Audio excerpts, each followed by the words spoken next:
Buenos días. Buenos días, doctor. Buenos días, doctor. Bueno, vamos a empezar la charla finalizando la clase de radiología.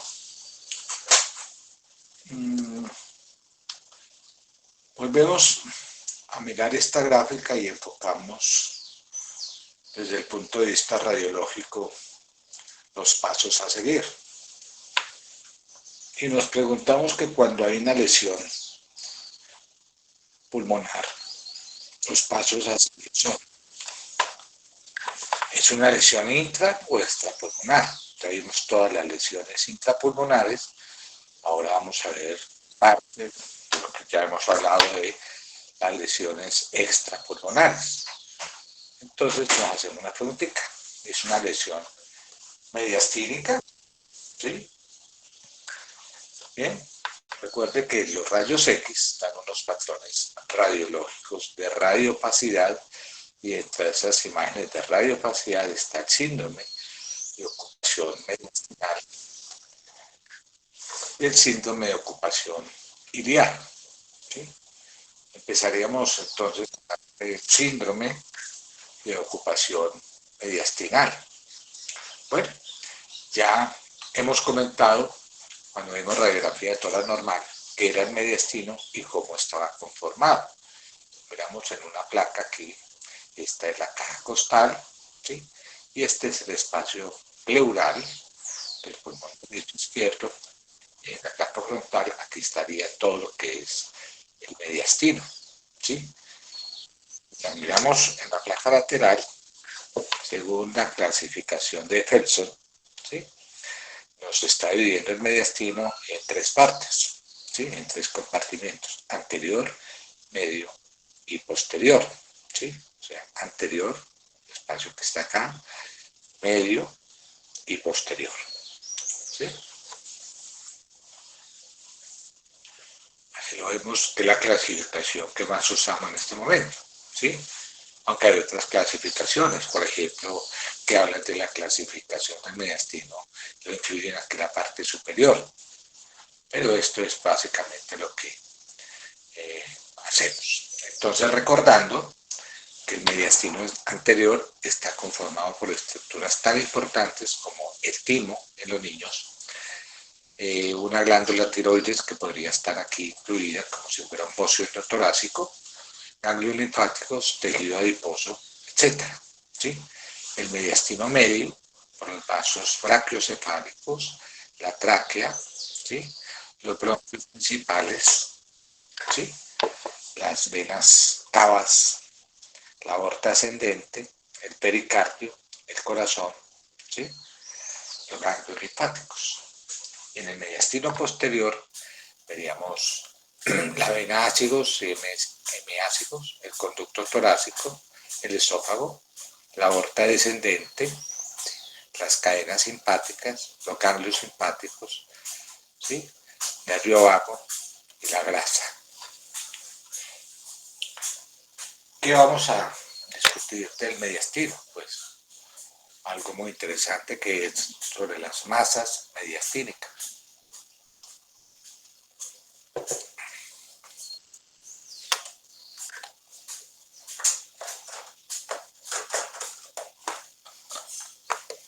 Cuando estamos en una radiografía, ya sea AP o lateral, ¿sí?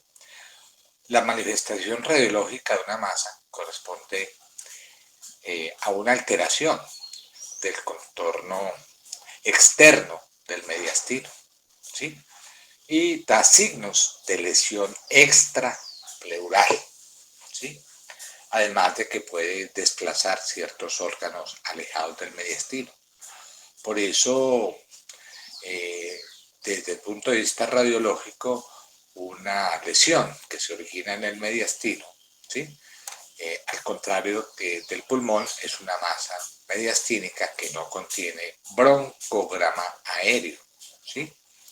Los márgenes son obtusos, ¿sí? En el pulmón, si fuera una masa pulmonar, mientras que las masas mediastínicas dan un ángulo obtuso, ¿sí?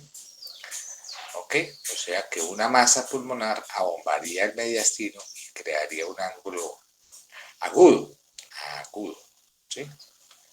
Mientras que la masa mediastínica, ¿sí?, crea un ángulo obtuso, ¿sí? ¿Ok? ¿Qué masa se puede encontrar en el mediastino anterior? Aquí vamos a recordar esta mnemotecnia de las 5 T's. Algunos autores hablan de 4 T's, pero aquí incluyo la quinta. Recordar el timo, por ejemplo, un timoma, ¿sí? Recordar la T de tiroides, por ejemplo, un bozo endotorácico, teratoma, los teratomas, el terrible linfoma y la aorta torácica ascendente. 5 causas importantes de masas del mediastino anterior, ¿sí?, de las cuales el timoma es el representante más frecuente de tumores del mediastino anterior y superior. Este es un trastorno que se presenta entre los 50 y 60 años y da diferentes manifestaciones clínicas. Resalto una de ellas, que es la miastemia gravis, que puede presentarse hasta el 50% de los casos, y uno podría ayudar en el diagnóstico a pedir los llamados anticuerpos antirreceptores de acetilcolina, los ACA, que se presentan en el 90% de los casos, ¿sí? El bocio endotorácico, que también es relativamente frecuente, lo vemos más en pacientes de edad, ¿sí?, mayores, proponen el 10% de masas mediastínicas. Es común, especialmente, como decía ahora, en el adulto mayor, y si son grandes, pueden ser lo suficientes para producir lo que ustedes vieron en semiología, el síndrome mediastínico como síndrome de vena cava superior, ¿sí? Ya el estudio se va a complementar posteriormente con gamografía de tiroides, tomografía computarizada y resonancia magnética nuclear. Aquí vemos masas anteriores por bocio endotorácico, ¿sí? El teratoma intestinal es un tumor germinal que ya son más frecuentes en adultos, jóvenes y adolescentes. Son predominantemente asintomáticos, se descubren incidentalmente por una radiografía de tórax y generalmente las manifestaciones son secundarias a compresión o irritación de estructuras vecinas, ¿sí? Doctor, Ellos tienen, sí, cuéntame. qué pena. Para ver si puede dejar entrar a unos compañeros que están intentando pues entrar. Gracias. Ellos tienen altos niveles de alfa, fetoproteína, ¿sí? Otra causa es el terrible linfoma, ¿sí?, de los cuales tenemos 2 tipos, linfoma Hodgkin y el linfoma no Hodgkin, ¿sí? El linfoma Hodgkin es más frecuente que el linfoma no Hodgkin en cavidad torácica, ¿sí? Afecta el tórax en el 70% de los casos, ¿sí?, los Hodgkin, ¿sí? Los picos están en los 20 años de edad y otro pico en los pacientes que tienen más de 55. Son localizados más frecuentemente en el mediastino anterior y en la tomografía, como la medicina nuclear, nos va a ayudar mucho en la extensión, clasificación y para determinar el pronóstico de estos pacientes. Este es un ejemplo de la medicina nuclear aplicada, ¿sí?, lo que ya habíamos comentado, ¿sí?, que muestra una hiperseñal de hiperactividad, una señal de hiperactividad patológica en el mediastino, en los cilios, etcétera, ¿sí? Y queda por ver este linfoma no Hodgkin, que son menos frecuentes que los linfomas Hodgkin en cavidad torácica, ¿sí? De hecho, pues son más frecuentes en niños, ¿sí? Y se presentan como conglomerados de tipo nodular, confluente, asimétricos, etc. Entonces tengan en cuenta los tipos de linfomas. En el mediastino medio encontramos unas masas como las son las adenopatías no tumorales, las metástasis ganglionares, el linfoma no Hodgkin, ¿sí? El quiste broncogénico, aneurismas de aorta, callado la aorta y el tumor traqueal. ¿Sí? Tenemos ejemplos de adenopatías no tumorales, de masas del mediastino medio, como es la tuberculosis en su estado ganglionar, ¿sí? Su estado ganglionar, o la sarcoidosis. La sarcoidosis se va a manifestar predominantemente por adenopatías, ¿sí? La localización más típica son unas adenopatías bilaterales, parailiares, ¿sí? En regiones que abarcan la región paratraqueal inferior, la ventana aortopulmonar, ¿sí? Aquí vemos una ventana aortopulmonar que pierde esa concavidad y se vuelve convexa, ¿sí?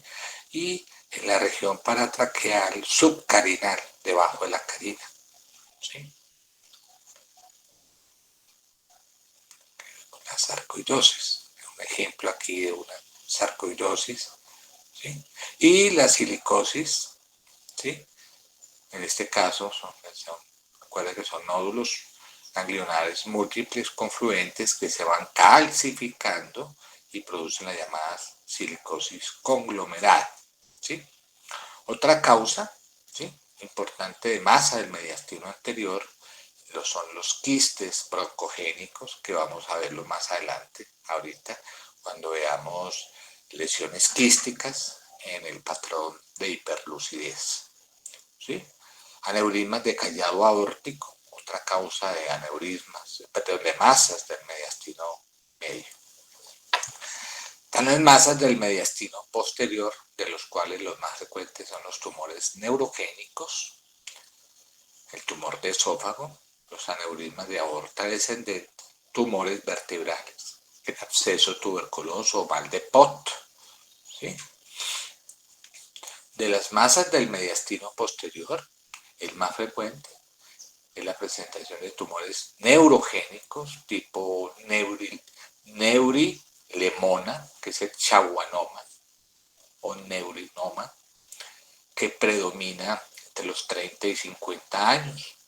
Mayoritariamente son benignos, de crecimiento lento, asintomáticos, ¿sí?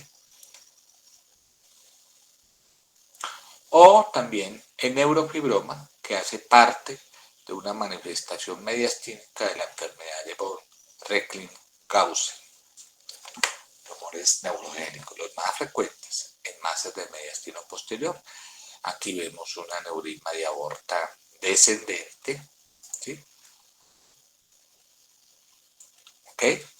Esas son las principales masas mediastinales. Cuando uno está viendo una masa mediastinal, debe también tener en cuenta que muchas de esas masas tienen imágenes de cavitación, ¿sí? Unas imágenes de cavitación asociadas, muchas de ellas, y entonces están las hernias mediastínicas. Las hernias mediastínicas toman como referencia importante que hay hernias mediastínicas del mediastino anterior, del mediastino medio y mediastino posterior. Del mediastino anterior aparece la hernia de Morgani, ¿sí?, que es congénita, son más frecuentes en el lado derecho, ¿sí?, distintas a las hernias del mediastino posterior, que es la hernia de Bogdalek, que también es congénita, pero es más frecuente en el mediastino, en el lado izquierdo. Las hernias más frecuentes del adulto es la hernia del hiato, ¿sí?, que están localizadas en el mediastino medio, ¿sí?, cuyos factores importantes que pueden precipitar y agravar una hernia del hiato, la obesidad y el embarazo, ¿sí? Entonces ya tenemos en cuenta. Nos vamos a detallar un poquitico con los signos radiológicos de alteraciones del mediastino anterior, y traigo estos signos porque son importantes cuando uno está frente a una placa postero-anterior de tórax, que es la primera que le presentan a uno, Entonces hay 5 signos, hay más, pero traigo hoy a discutir 5 signos importantes del mediastino anterior. El signo de la silueta, que ya hemos hablado que es signo de silueta. Las alteraciones de la línea de unión anterior, que es una línea mediastínica muy importante. El signo cérvico-torácico, el signo de superposición del ilirio o signo del ilirio oculto, y el signo de convergencia iliar, que sería negativo para hacer una masa en mediastino anterior. El signo de la silueta, que tiene muchísima importancia, no solamente, por ejemplo, en el patrón de consolidación, hay que tenerlo en cuenta también en masas. Entonces, si estoy frente a una masa y si esa masa borra estructuras como las que están aquí, se van a localizar en el mediastino anterior. Ahora, entonces, si esa masa es anterior, puede borrar la aorta ascendente, depende de donde esté situado, o los contornos, los bordes cardíacos, contorno izquierdo o derecho. ¿Sí? Entonces aquí tenemos, primera instancia, esto es una masa en mediastino anterior que puede borrar la aorta ascendente y hace signo de silueta. ¿Sí? Y esta que es aquí, que es más constante todavía, donde puede borrar los bordes cardíacos, en este caso el borde cardíaco derecho, que se oblitera y hace signo de silueta, ¿sí? Y cuando estamos frente a eso, pues debemos sospechar que puede ser una masa. Recuerde que este signo de silueta, que borra los bordes cardíacos, también puede obliterarse por una lesión pulmonar, por ejemplo, una condensación del lóbulo intrapulmonar. ¿Sí? Entonces aquí vemos el teratoma como una de las causas importantes de masas del mediastino anterior y hace signo de silueta con el borde cardíaco izquierdo, el teratoma. ¿Sí? En este caso hay otro ejemplo muy típico que vemos acá, que hay una opacidad de bordes mal definidos, ¿sí? Y muestra igual densidad que el corazón en su borde cardíaco y está generando un signo de silueta. En este caso es un paciente que tiene un linfoma. ¿Sí? O vemos aquí un carcinoma del timo, que también está haciendo lo mismo. ¿Sí? Y es una masa homogénea, ¿sí? Que hace signo de silueta con un bordes cardíaco, en este caso derecho, ¿sí? Y está generando ese signo de silueta. Entonces ténganlo en cuenta. ¿Sí? El segundo signo radiológico que sugiere una masa mediastinal anterior es observar, aunque no siempre uno ve en una radiografía esta línea mediastinal, que es la línea mediastinal anterior, o la línea unión pleural anterior, que son líneas de reflexión pleural, ¿sí? Normalmente se ve así, ¿sí? Pero no siempre, se ve entre un 25 y 50% de los pacientes, ¿sí? Esta línea, y ya ustedes vieron por allá el conocimiento anatómico y radiológico, ¿sí? Entonces, ¿qué pasa? Que esa línea de unión anterior se puede alterar. Y se puede alterar porque o bien puede desaparecer o bien puede engrosarse, ¿sí? Por una masa anterior. En este caso se está distorsionando, ¿sí? Aquí se distorsiona y borra la masa del mediastino anterior, está borrando la línea de unión anterior e incluso está desplazando la tráquea hacia la derecha. ¿Sí? Esto ocasionado, por ejemplo, por un bocio endotorácico. ¿Sí? El otro signo, que es muy importante, es el signo cérvico-torácico. ¿Sí?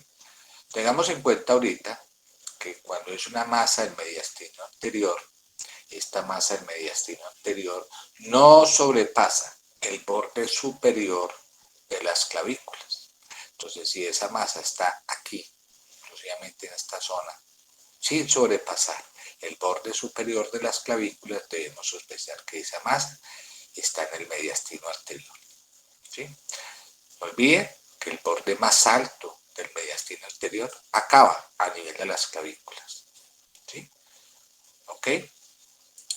Entonces, en este punto 2, que es esta, nos está hablando de una masa del mediastino anterior, y si miramos en el puntico 1, sería una masa del mediastino posterior, que vamos a ver ahora. Entonces, si yo tengo una lesión que no sobrepasa el borde de la clavícula, se localiza en el mediastino anterior. Pero si esa lesión sobrepasa el borde de la clavícula, me dice que estará en el mediastino anterior. Entonces aquí es un ejemplo muy claro.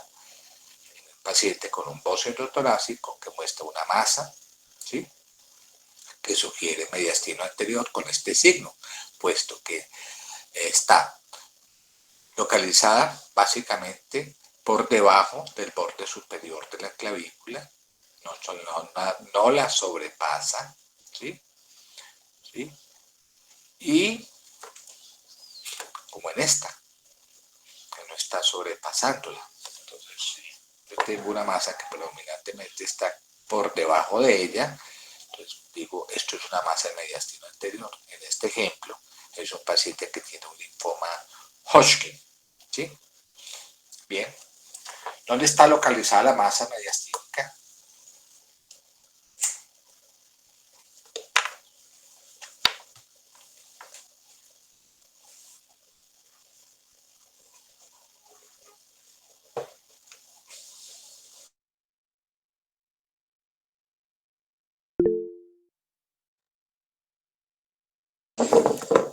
En el mediastino anterior, doctor. ¿Dónde está? Mediastino anterior. No oigo, muchachos.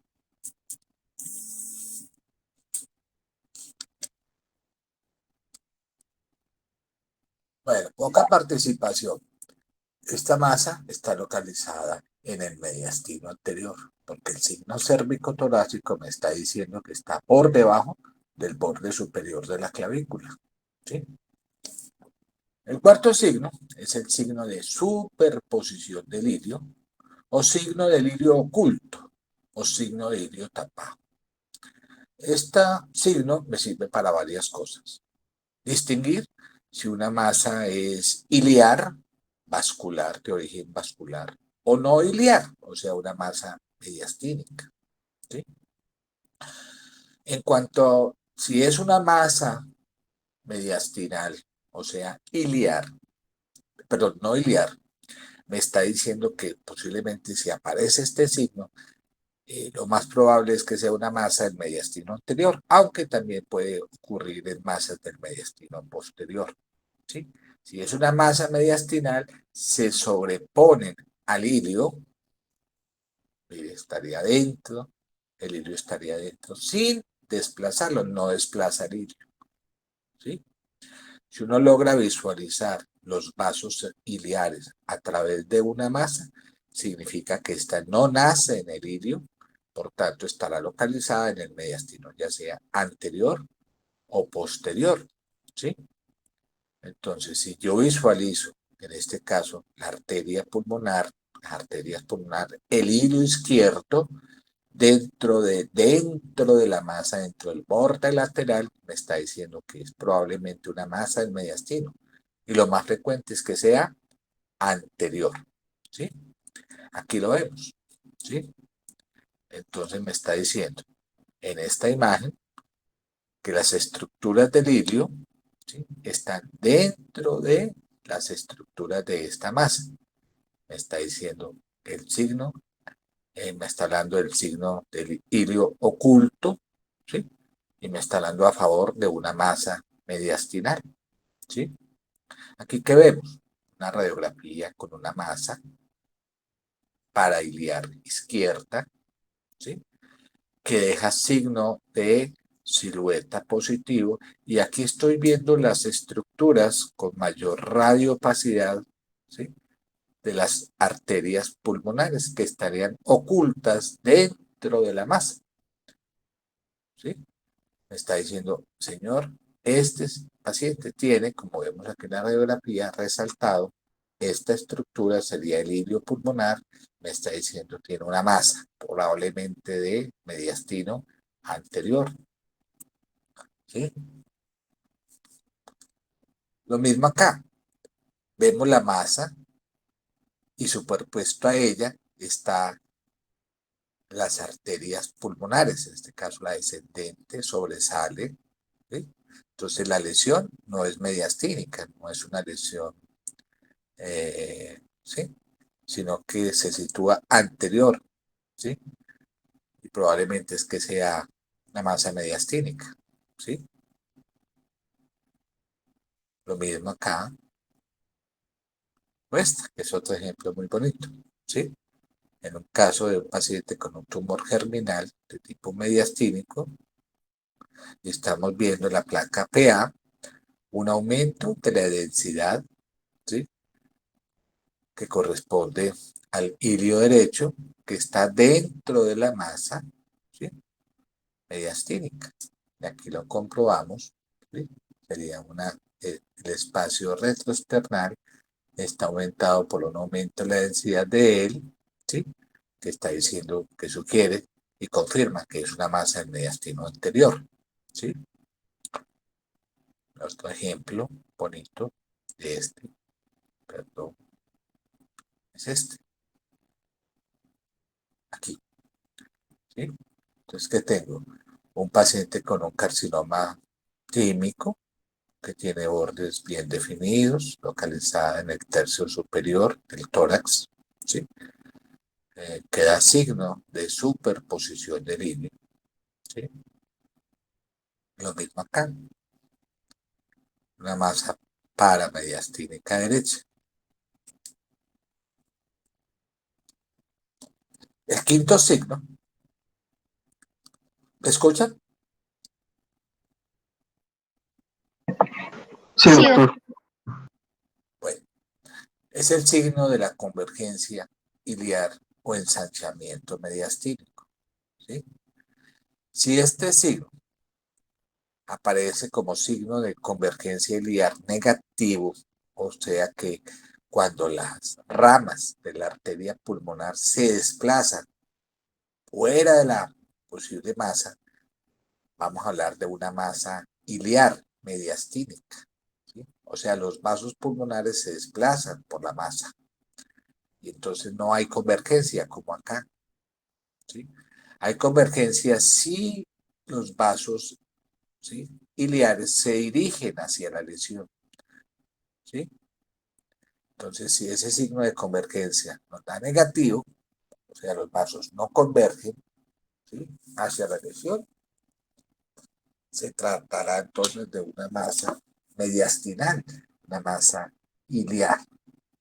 Vemos acá, ¿sí?, el ilio, que no, como lo ven acá, ¿sí? Los vasos penetran en el borde cardíaco, ¿sí? O acá, mírenla aquí, ¿sí? En este caso, la convergencia de las imágenes vasculares hacia el iliómetro indica convergencia que corresponde a una masa de origen no iliar, o sea que aquí hay signo de convergencia negativo. Me está diciendo que la causa es iliar, no mediastinal, ¿sí? O sea, tiene aumentado el tamaño vascular del ilio derecho, los vasos convergen hacia la arteria pulmonar y entonces me está diciendo que ese paciente tiene entonces una imagen iliar, no mediastinal. Resumiendo, pues algunos signos de masas de la mediastínico anterior, vemos ensanchamiento del mediastino con bordes convexos, como lo habíamos comentado, ¿sí?, bordes muy convexos, que me indican que la lesión es extrapulmonar, posiblemente de origen mediastínico, que borra la aorta ascendente, signo de silueta, ¿sí? No borra el ilio está tapadito, ¿sí?, está tapado, ¿sí? y no hay convergencia de los vasos pulmonares. Por tanto, es una masa mediastínica anterior. ¿Sí? Signo de alteraciones del mediastino medio. Ya tenemos entonces 5 signos. Hay muchos más. Vemos el signo de silueta, de la silueta, obliteración de la ventana aortopulmonar, que también es otra línea mediastínica, ¿sí? Ensanchamiento de la banda paratraqueal derecha, ensanchamiento mediastinal y linfadenomegalias. Ahí tenemos signos de alteración. Entonces, cuando es una masa en mediastino medio, usualmente puede borrar el callado de la aorta o, como les decía ahora, los ilios. ¿Sí? Si borra los ilios, posiblemente es una masa en mediastino medio. En este caso, borra callado de aorta y borra ilios. Segundo signo, obliteración de la ventana aortopulmonar. La ventana aortopulmonar da una imagen de concavidad, ¿sí? Que es esta que está aquí, formado entre el arco aórtico y la arteria pulmonar izquierda. Normalmente debe ser cóncava. ¿Sí? ¿Ok? Esto es lo normal. Ahora, cuando yo veo que esta imagen de ventana aórtica se torna convexa, debo sospechar que hay la presencia de una masa en mediastino medio. Por ejemplo, por la presencia de linfadenopatías, ¿sí? O por causas, por ejemplo, un incremento, un paciente con un ductus arterioso o un aneurisma de la aorta. Pero aquí lo bonito que sale el callado y aquí no hay ventana aortopulmonar, se vuelve convexa. El otro signo es el ensanchamiento de la banda paratraqueal derecha, que es una línea mediastínica que se puede identificar en el 2, en 2/3 partes, 66% de los pacientes en una placa normal. Esta banda debe ser con un tamaño no superior a 4 milímetros, ¿sí? Sería esta bandita que uno apreciaría acá. Y cuando se ensancha esta banda paratraqueal, como en este ejemplo que aparece aquí, paciente con un carcinoma, ¿sí? Pulmonar de células sugestivas, pues me va a sugerir también que puede haber una masa en mediastino medio.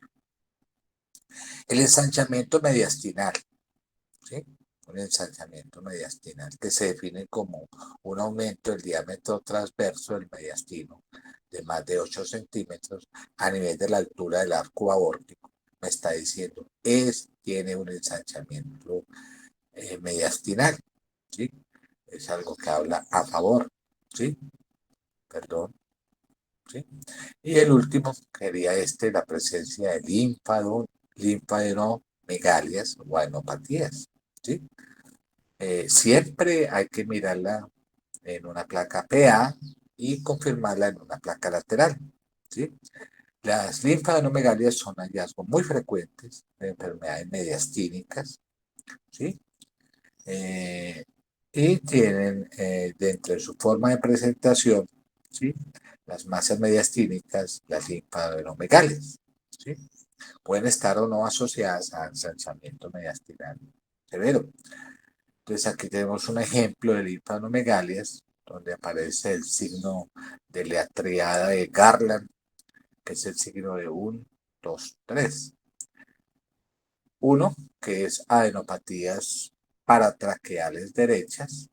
2, adenopatía iliar derecha. Y 3, adenopatía iliar izquierda. Esto es típico de los pacientes con sarcoidosis, ¿sí? Aquí presencia de linfadenomegalias de pacientes con linfomas. Y están los signos y alteraciones del mediastino posterior. También traigo 5 signos, ¿sí?, que se discutirán inmediatamente. Signo de la silueta, signo cérvico-torácico, obliteración de la línea de unión posterior, distorsión de las líneas paraespinales y distorsión del receso ácido esofágico. Estas 3 son líneas mediastínicas a tenerlas en cuenta. Si es una masa del mediastino posterior, el signo de la silueta consiste en borrar la aorta descendente, ¿sí? Entonces es una masa del mediastino posterior que está borrando la aorta descendente. Vemos una elevación del diafragma, etc. Entonces, el mediastino posterior finaliza por encima del borde superior de la clavícula. Por eso, una masa que sobrepasa el borde superior de las clavículas estará entonces localizada en el mediastino posterior. Lo que es lo mismo vemos aquí en la gráfica, o aquí en este pacientico, con una radiografía PA, que la masa se proyecta por encima del borde superior de las clavículas, ¿sí? Aquí muy clara y bonita. La masa que sobrepasa el borde superior de las clavículas. ¿Dónde está localizada la lesión? Entonces uno mira una lesión y mira que está sobrepasando, ¿sí? Aquí está lateral el borde superior de las clavículas, ¿sí? La placa PA, perdón, me está diciendo, sí señor, está en el mediastino posterior. Es muy importante. O la obliteración de la línea de unión posterior. La línea de unión posterior se encuentra un poco más arribita de la línea de unión anterior. Normalmente está localizada aquí, ¿sí? Y se ve con menos frecuencia que la línea de unión anterior, ¿sí? Estaría más arribita por acá, ¿sí? Entonces, esta línea se puede obliterar, desaparecer en pacientes que tienen masas del mediastino posterior. La otra son las distorsiones de las líneas paraespinales o también llamadas paravertebrales, ¿sí? Aquí vemos una resonancia que está mostrando una masa paravertebral, ¿sí?, que está borrando, distorsionando, ¿sí?, la masa, la línea paraesternal derecha, ¿sí? Y estaría entonces, por último, de los signos radiológicos de masa mediastinales, ¿sí?, la distorsión del receso pleuroácido esofágico. Aquí lo vemos, el receso pleuroácido esofágico, cómo se incurva, ¿sí? Es una línea vertical que genera una convexidad derecha, ¿sí?, normalmente. El receso pleuroácido esofágico, que estaría acá, y uno lo ve como arribita, se desvía, se desplaza, ¿sí? Entonces, si esa línea se desplaza, pues hay que sospechar una masa mediastinal posterior, ¿sí? Lo vemos acá, se rectifica, ¿sí?, y se desvía a la derecha. Eso eran las masas mediastinales. También vamos a ver, dentro del patrón radiológico de radiopacidad, por último, el síndrome de ocupación iliar, ¿sí?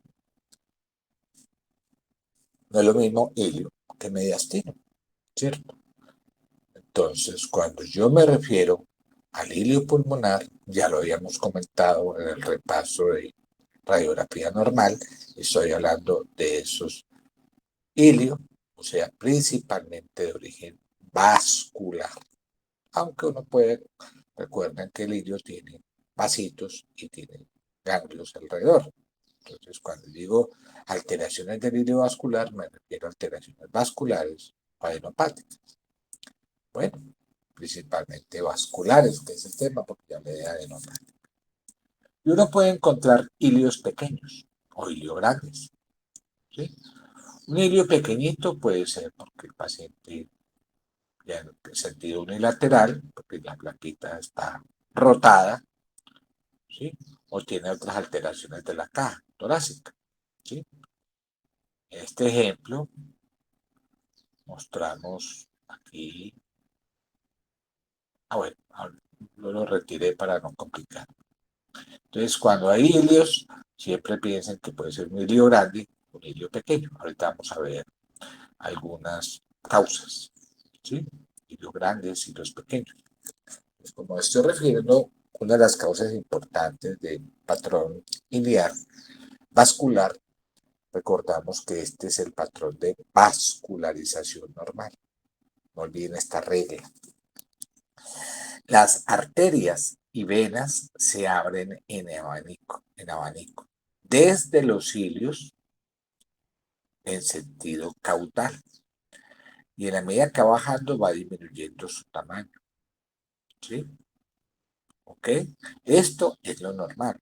Y esto se debe a que el paciente está en una posición de bipedestación y en sentido por presiones gravitacionales, pues esta es la imagen que uno ve. Son más prominentes, va descendiendo, ¿sí? En sentido caudal por efecto de gravedad, lo normal. Pero uno puede ver un patrón de oligoemia, o sea, una disminución del flujo de la circulación pulmonar. Vea lo normal, la imagen normal, y este es un patrón de oligoemia, ¿sí? La trama vascular en ambos campos pulmonares aparece disminuida, ¿sí? Tanto en la parte central como en la periferia, ¿sí? Patrón de oligoemia. Por ejemplo, este es el caso de un paciente que tiene un EPOC de predominio enfisematoso, donde vemos el patrón iliar oligoémico, ¿sí?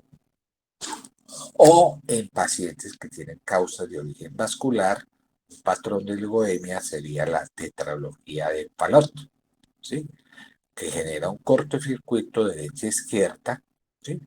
O puede ser por una estenosis valvular pulmonar aislada, ¿sí? Donde veríamos este patrón, también patrón de oligoemia. Todo lo contrario, patrón de vascularización pulmonar aumentada, ¿sí? Donde vamos a ver mayores calibres, ¿sí? Vasculares, ¿sí?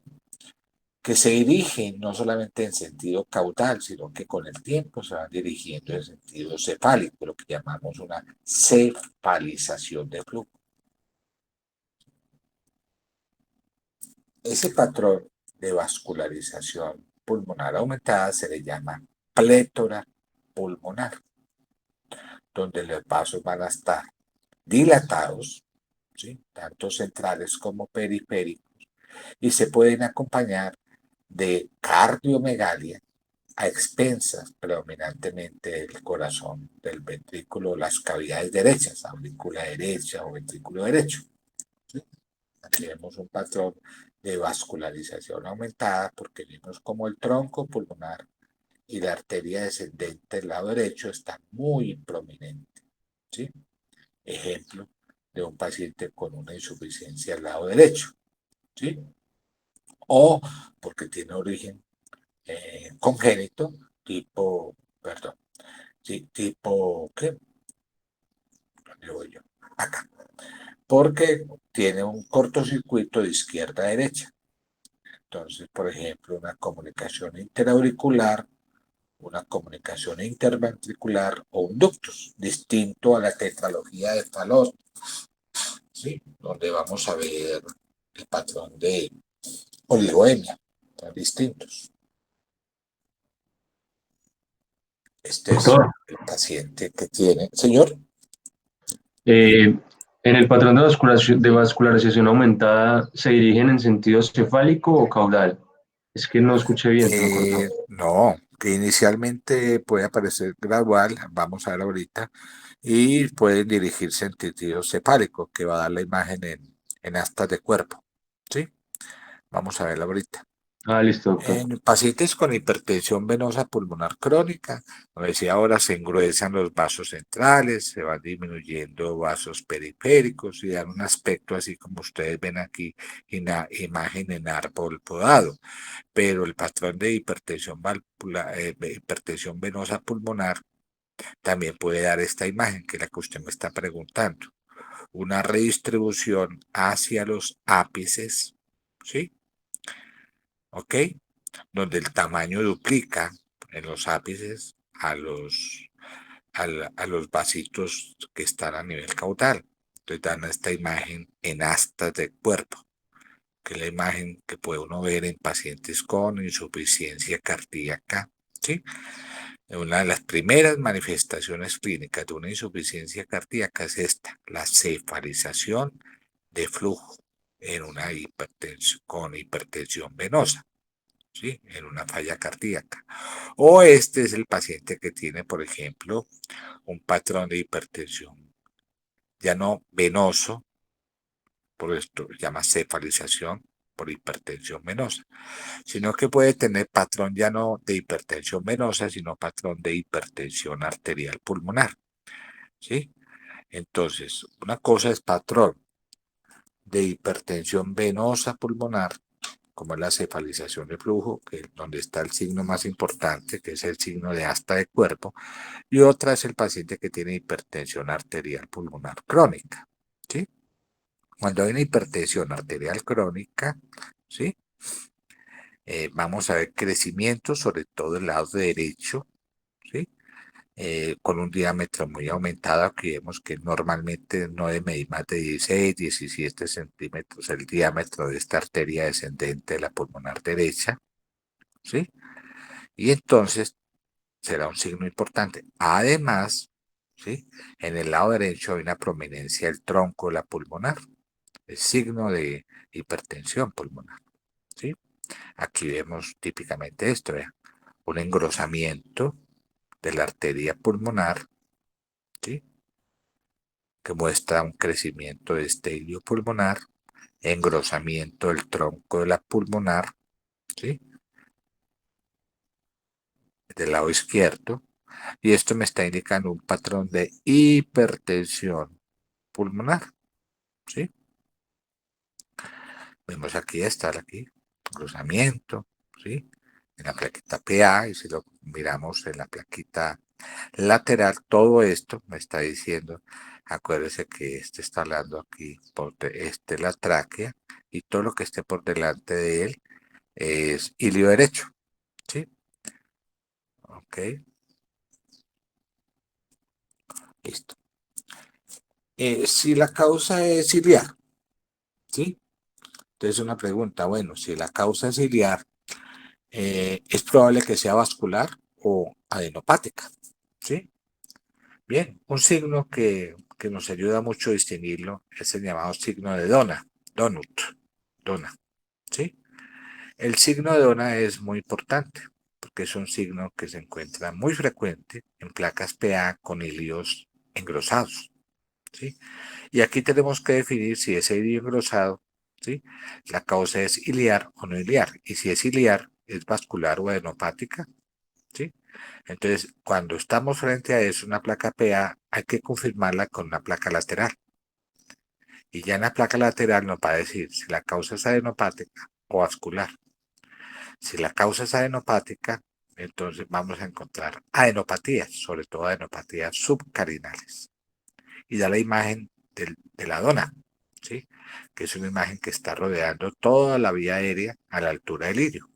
Y esos son adenopatías iliares, ¿sí? Bilaterales con adenopatías subcarinales. Ahora, si la causa es vascular, veremos los hilios engrosados, pero no la ocupación subcarinal. Signo de la dona, ¿sí? Aquí que vemos, ¿sí? Un incremento del hilio en una plaquita lateral, ¿sí? Por aumento de la densidad de ese hilio del lado derecho, izquierdo y tiene imagen de adenopatía subcarinal. Vean aquí, más bonito todavía. Esta es la tráquea. ¿Qué imagen sería esta que estoy señalando aquí?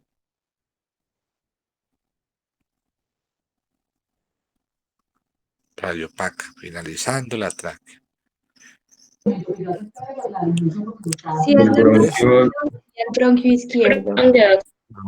Eso, bronco el bronquio izquierdo. del lado ¿Sí? superior izquierdo. Entonces, si vemos por debajo de todo esto, vemos aquí una masita, un conglomeradito de masitas, ¿sí? Hiperdensas, radio opacas, ¿sí? Eso me está diciendo que hay. Y aquí al frente, miren aquí, todo esto que está aquí forma todo un conglomerado en forma de dona, ¿sí? Con imágenes, como vemos aquí, iliares, bilaterales, ¿sí? Y subcarinales.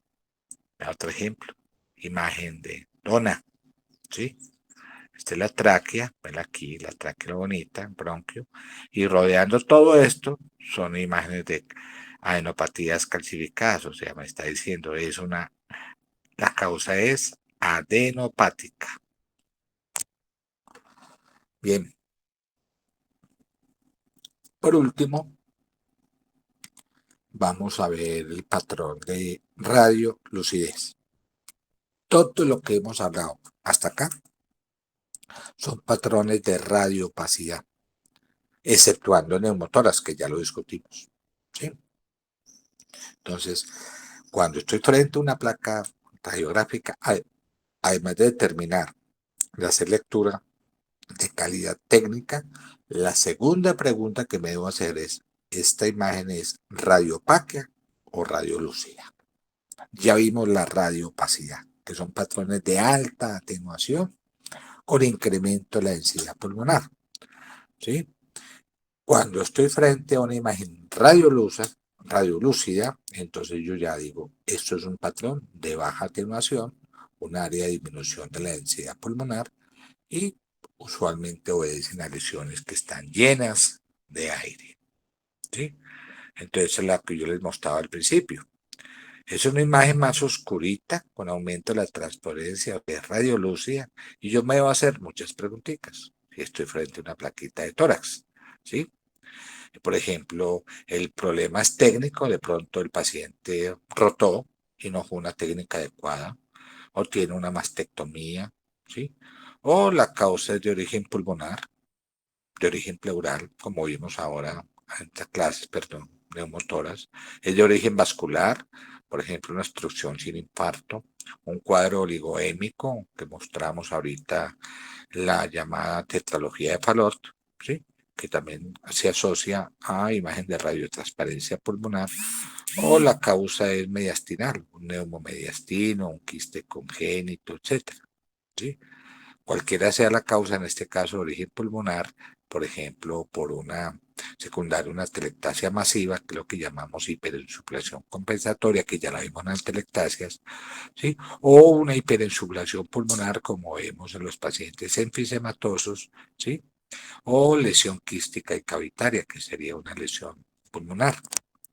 Este es el ejemplo típico de un paciente que tiene una rotación, ¿sí? Ha rotado la placa, entonces una lesión espuria. Espuria es falso, ¿sí?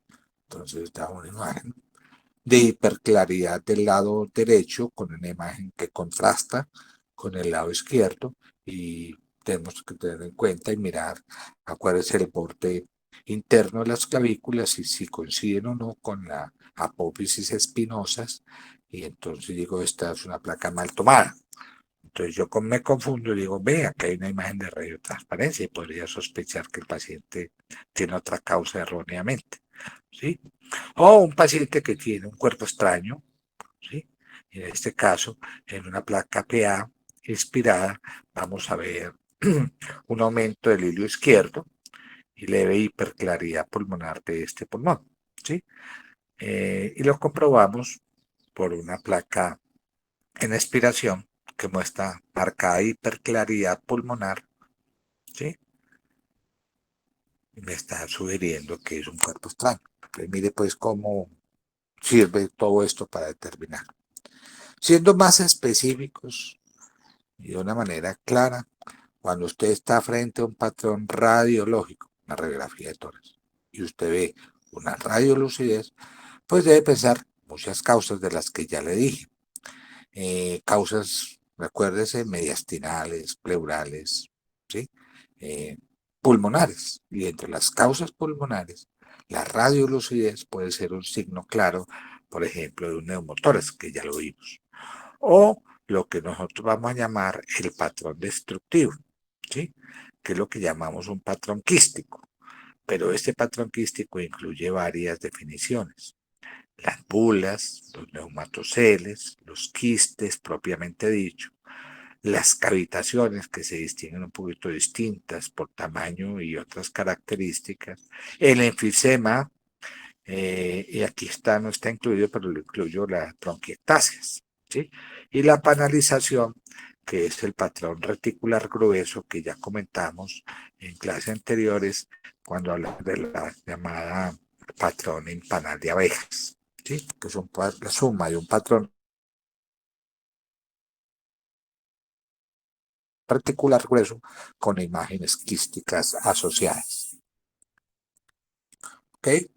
Bueno, entonces, si estoy frente a un TACAR de tórax, recuérdense todos estos patrones que ya vimos, entonces el mismo TACAR me está diciendo que también puede encontrar un patrón de baja densidad o atenuación, donde desde el punto de vista tomográfico me está diciendo que es zonas hipodensas. Y desde el punto de vista de tomografía, un patrón de baja atenuación puede obedecer a esto, que ya habíamos visto: espacios aéreos quísticos, el patrón en panal de abejas, que no lo discutimos, porque ya lo hablamos, el enfisema, las bronquiectasias y la cavitación, ¿sí? Entonces, un ejemplo de una tomografía de un espacio aéreo quístico, el paciente con patrón de panal en abejas, ¿sí? Los pacientes que tienen, por ejemplo, un enfisema, que vamos a ver la presencia de bulas enfisematosas, pacientes con bronquiectasias y la cavitación. En términos generales, hablemos de un patrón muy típico que es el llamado patrón quístico. Para otros, se refiere a un patrón de erupción, ¿sí? Como lo habíamos dicho acá, ¿sí? Patrón destructivo, patrón quístico, ¿sí? Así entonces, cuando hablamos de patrón quístico, lo primero que preguntamos: ¿esto es una lesión quística pulmonar? ¿Sí? O sea, un espacio parenquimatoso anormal, ¿sí? Que mide más de 1 centímetro, habitualmente rodeado, circunscrito, ¿sí? Que mide menos de 3 milímetros de grosor, el borde, ¿sí? Y contiene usualmente aire en su interior, ¿ok? Entonces, cuando yo tengo un espacio pulmonar radiolúcido y que tiene pared, yo determino cómo está el grosor de esa pared. Si ese grosor tiene menos de 3 milímetros, Doctor, hablo de eso. ¿Sí? Dejó de presentar. ¿Cómo? Sí, se le salió de la presentación, doctor, ya no está presentando. Ah, ya la paso.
¿Me escuchan?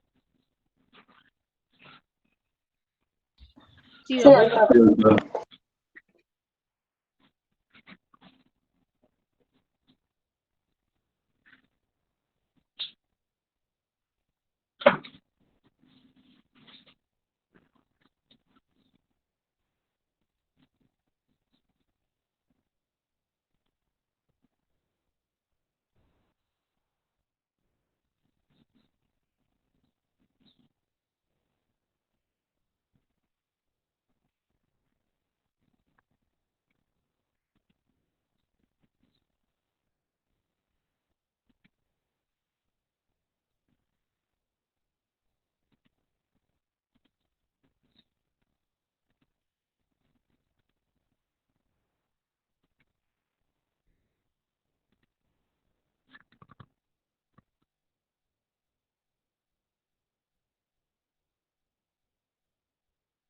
¿Me escuchan?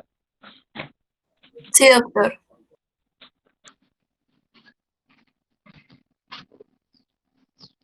Bueno, ¿qué me quedé?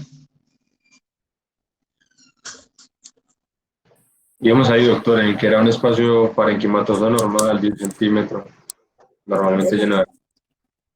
¿Cómo?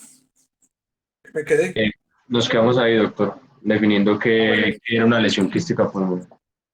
Ah, bueno. Entonces, cuando usted tiene una lesión quística, tiene que diferenciarlo de una lesión cavitaria, ¿sí? Cavidad.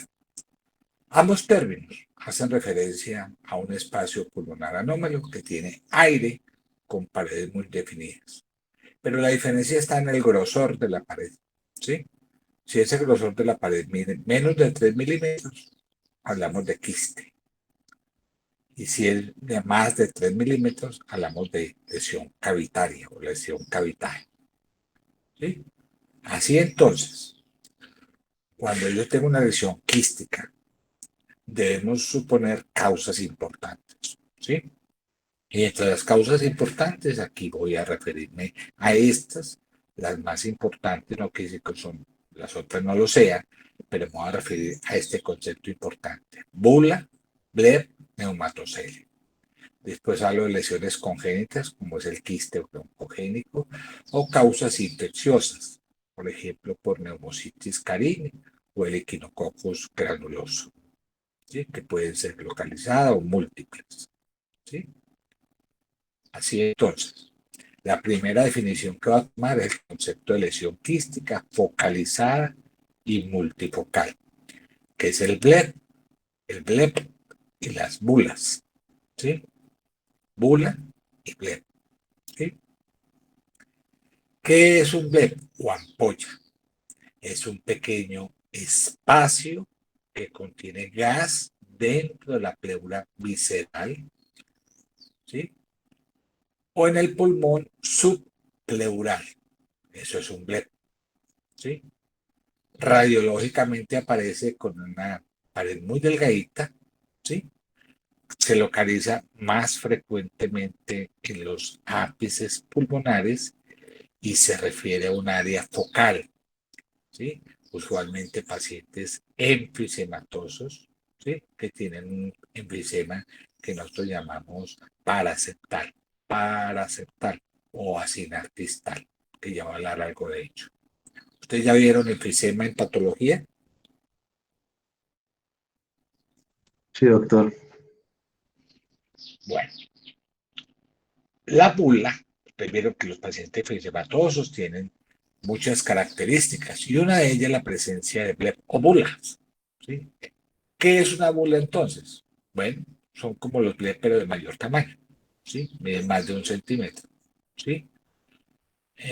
Pueden llegar a ocupar todo el lóbulo pulmonar, generalmente son multifocales y son lesiones de enfisema panacinares, ¿sí?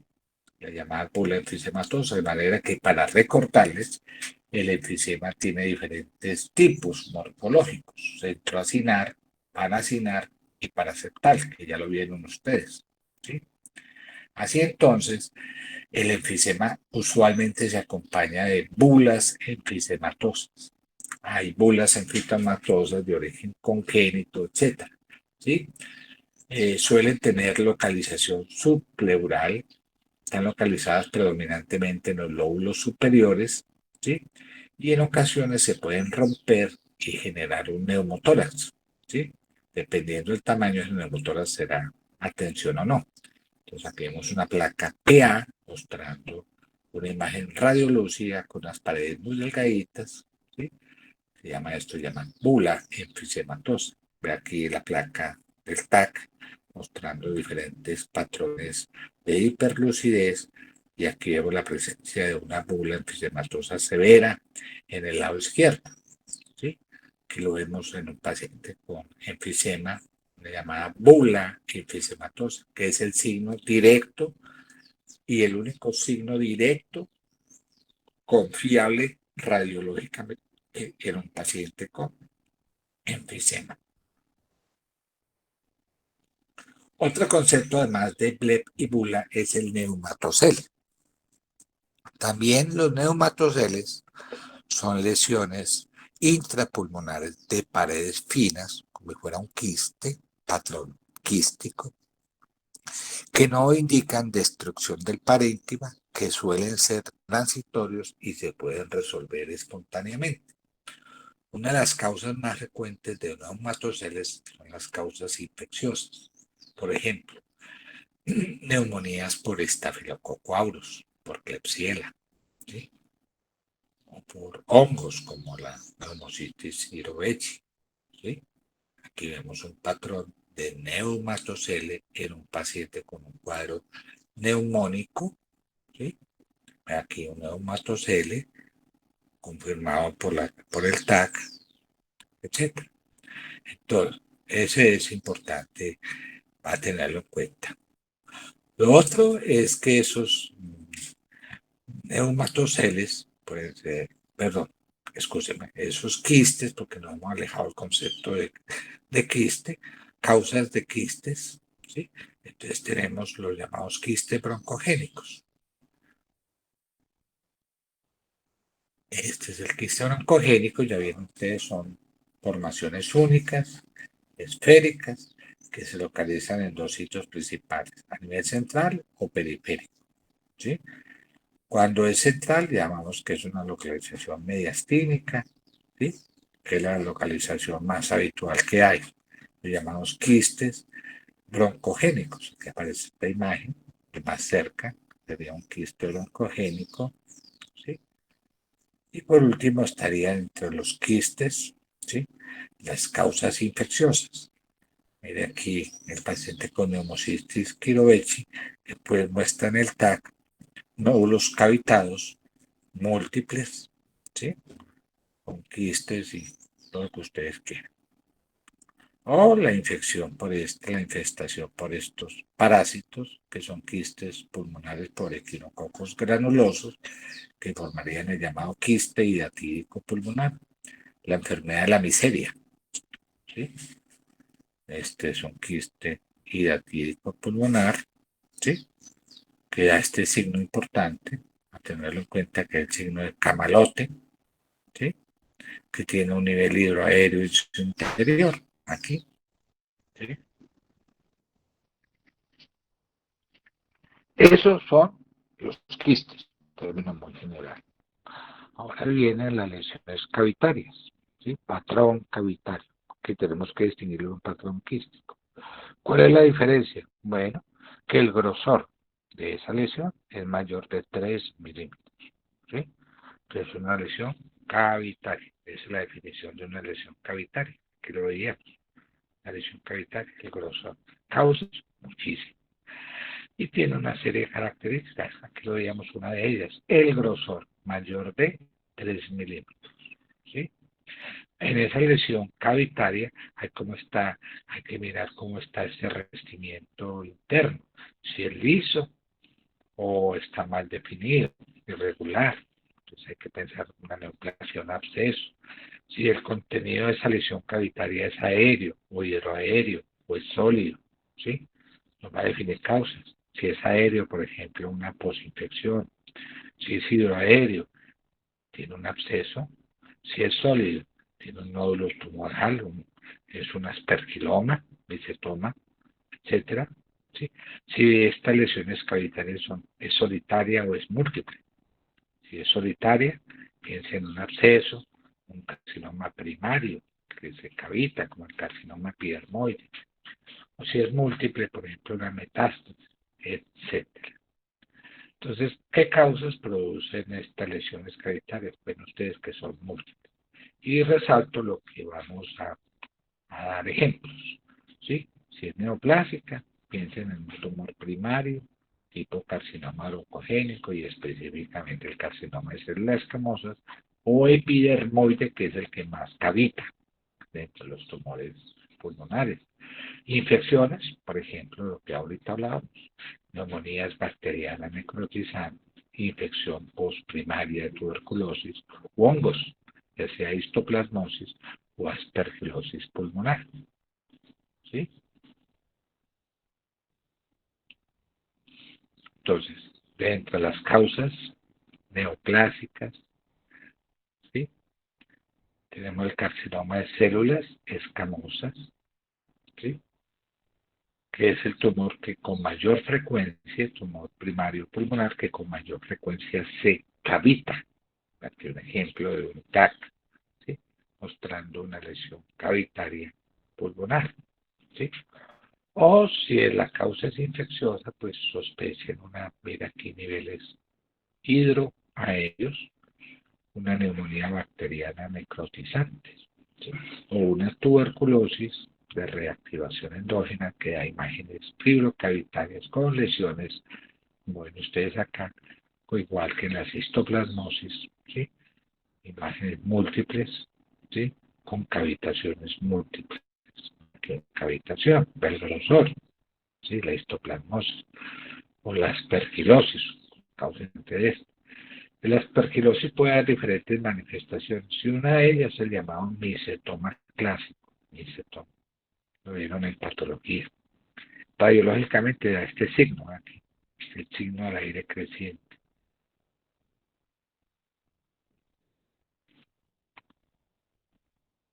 Siguiendo los patrones, ¿sí?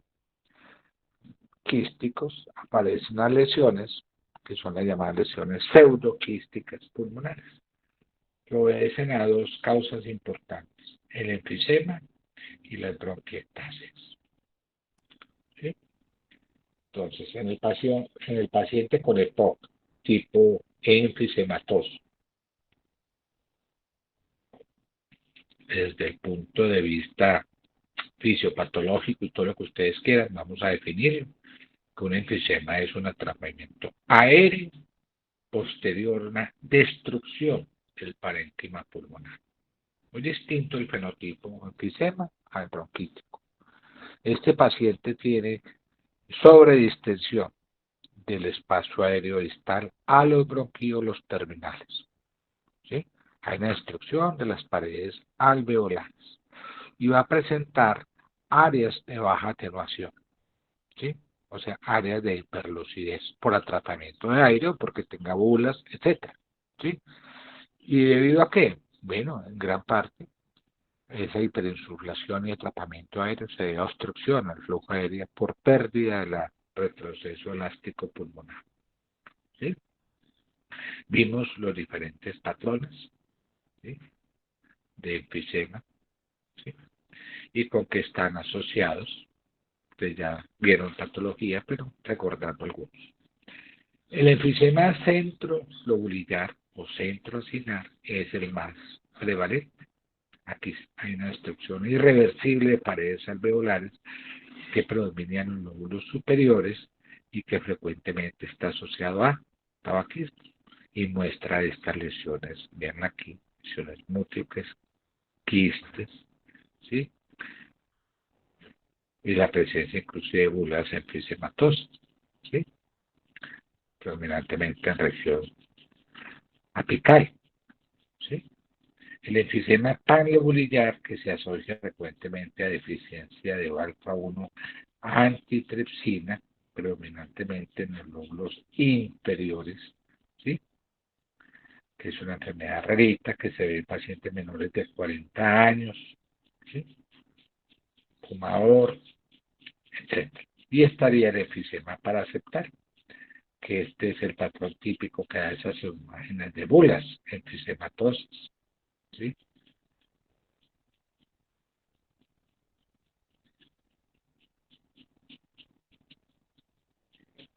Bien, desde el punto de vista radiológico, ¿qué nos da ese paciente con enfisema?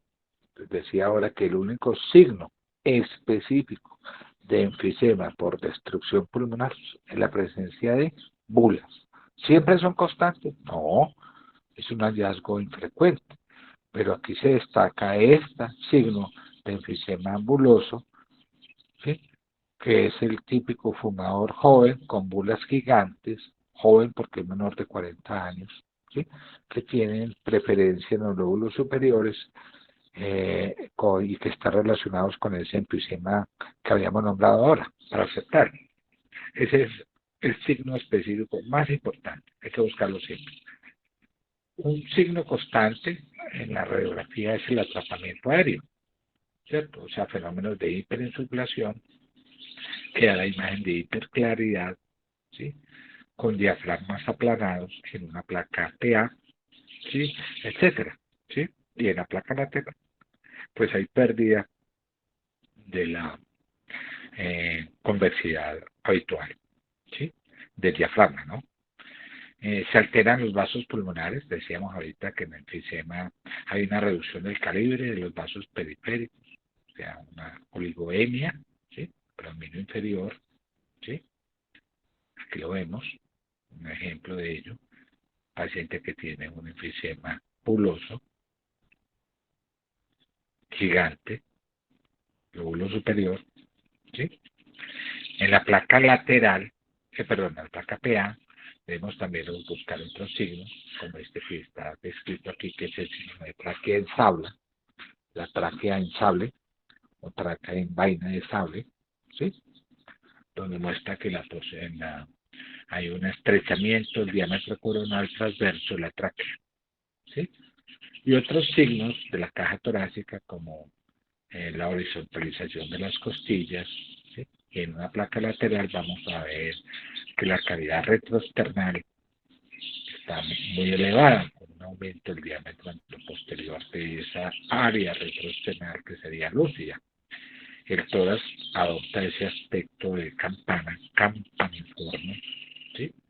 El corazón está estrecho, verticalizado, que es lo que llamamos un corazón en gota, ¿sí? Aquí vemos entonces el llamado enfisema pulmonar, que tiene este signo, que es el signo de tráquea en sable, ¿sí? Un estrechamiento de la tráquea. O también podemos ver signos como bronquiectasias diseminadas. Este es el que decíamos ahorita, tráquea en vaina de sable, ¿sí? Vemos aquí, ¿sí? Esta es una mujer que tiene la sombra mamaria, un corazón estrechito, ¿sí? El diafragma está muy aplanado, ¿sí? Etcétera. Y si miramos en la placa lateral, vamos a ver un tórax aumentado de diámetro anteroposterior con un espacio retroesternal y retrocardíaco muy radiolúcido, ¿sí? Vamos a ver los diafragmas planos, el ejemplo típico. Entonces vemos un patrón de hiperinsuflación con arterias pulmonares prominentes, ¿sí? Un corazón en gota, estrechado, verticalizado, inversión del diafragma con diferentes indentaciones, ejemplo típico, ¿sí? Aquí, corazón en gota, hiperlucidez, sobrecrecimiento de vasos intrapulmonares, incremento del espacio retroesternal retrocardíaco, aplanamiento de los diafragmas, etc. Esto es lo último que vamos a ver, que son las bronquiectasias, ¿sí? También ya lo vieron en patología de bronquiectasias. Sí, doctor. Sí, doctor.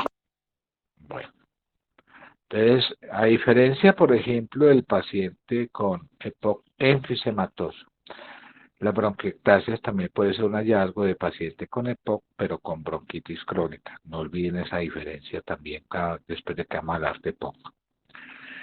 ¿Qué son las bronquiectasias? Pues son dilataciones anormales, irreversibles, de los bronquios proximales de mediano calibre. Eso es una bronquiectasia. ¿Debido a qué? A que se destruye su componente elástico muscular y que están relacionados con fenómenos de inflamación. ¿Sí? Y hay tres tipos morfológicos de bronquiectasias, de mayor a menor gravedad, ¿sí? De menor a mayor. ¿Sí? Están las bronquiectasias cilíndricas, que son las más frecuentes, las varicosas o fusiformes y las saculares o quísticas, que es la expresión más grave de la enfermedad. Tres tipos de bronquiectasia. ¿Sí la vieron? Patología, ¿cierto? Sí, doctor. Bueno, entonces aquí están las tres formas de presentación de las bronquiectasias. ¿Cuáles son las causas de bronquiectasias? Pues hay causas idiopáticas, criptogénicas, o sea, no se conoce la causa, congénitas o adquiridas. De entre las causas idiopáticas, hasta el 50% son causas, ¿no? Son idiopáticas, 25-50. Causas congénitas múltiples. Una de ellas, por ejemplo, es el síndrome de Cartagena, que es la disinasia cilia primaria, y la fibrosis quística. Este es el ejemplo de un paciente con síndrome de Cartagena que tiene sinusitis, pansinusitis, un situs inverso. Hay una desviación del corazón. Vamos a ver aquí en una placa que el corazón está situado en sentido inverso, situs inverso, y la presencia de bronquiectasias cilíndricas y quísticas, ¿sí? Síndrome de Cartagena. La fibrosis quística, como también otra causa de bronquiectasias, ¿sí? Y dentro de las causas adquiridas, pues hay muchas. Aquí subrayo causas infecciosas, ¿sí? U otras, por ejemplo, que ya nombré por allá, en fibrosis pulmonar idiopática o la neumonitis intersticial suave, que es el término más correcto. Vemos una de las más importantes, esta, ¿sí? ¿Ok? Las causas infecciosas. Una de ellas es la causa de origen micótico, ¿sí? Por hongos. ¿Sí? Aquí vemos la aspergilosis broncopulmonar alérgica, ¿sí? Puede que la aspergilosis da diferentes manifestaciones. Una de ellas, el famoso micetoma, la aspergilosis pulmonar necrotizante, y la otra es la aspergilosis broncopulmonar alérgica, ¿sí? Son pacientes asmáticos que reaccionan, ¿sí? Frente a este aspergilos fumigatus. Sus niveles de inmunoglobulina están elevadas y usualmente tienen bronquiectasias centrales, ¿sí? ¿Sí? Causas importantes de bronquiectasias. Adquirida, ¿no? Estamos hablando también que recuerden que los pacientes con EPOC, tipo bronquíticos, fumadores, desarrollan bronquiectasias, otra causa importante. Y aquí vamos a ver algunos signos de ellos, ¿sí? De estas bronquiectasias. Hay dos signos de bronquiectasias importantes desde el punto de vista radiológico. Uno de ellos es el signo del rail de tranvía, ¿sí? Que corresponde a paredes bronquiales muy engrosadas que tienen afilamiento distal, predominantemente distales, ¿sí? En una placa. Si uno mira esto que es el signo de las colondrinas, de nidos de colondrina en una placa lateral, vamos a ver estas imágenes acá, ¿sí? Como lesiones patrón quístico, parailiar. Están dispuestos en forma de nido de golondrina, me lo ahorita esta imagen, llamado signo de golondrina. Ahora, la radiografía tiene menos sensibilidad que una tomografía de tórax. Entonces, el TAC de tórax es superior a la radiografía en cuanto al diagnóstico de bronquiectasis, porque tiene mayor sensibilidad y especificidad. Y entonces, igual que en la radiografía, pues uno mira signos. Y aquí hay muchos signos, y uno de ellos, signos de dilatación bronquial. El llamado signo del anillo de sello, o el llamado signo del ray de tranvía. El signo del sello es este, que recuerda los anillos que tenían un escudo o marca personal con los que autenticaban cartas o documentos, ¿sí? En una época medieval.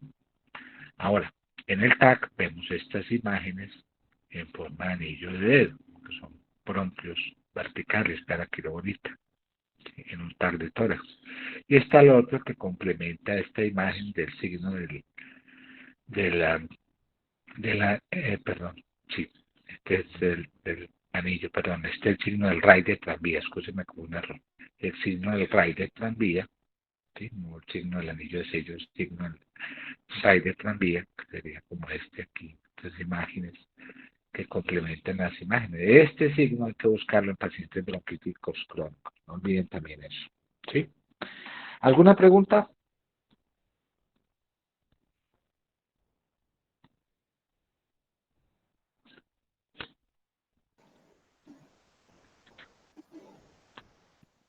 ¿Aló? No, doctor. Bueno, estuvo claro. Listo, con esto terminamos toda la parte respiratoria, ¿sí? Y nos vemos en la próxima.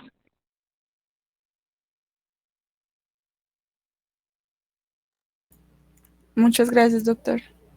Gracias, doctor. Gracias, doctor. Gracias, doctor. Gracias, doctor. Gracias, doctor.